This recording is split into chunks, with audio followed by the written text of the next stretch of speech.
Okay, on user side, after logging into the portal, the user should navigate to the program session. Here the user will see the meeting links for their indoor classes, which may include both public and private sessions depending on the course setting. This ensures a smooth and secure way to join live classes at the scheduled time.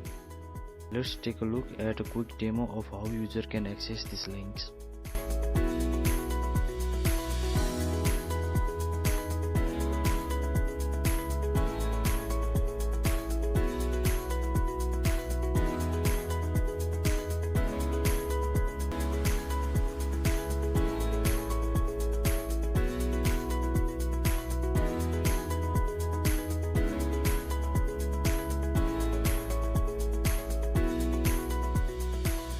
Please take a note that students or user can join the meeting only after the host or instructor has started it.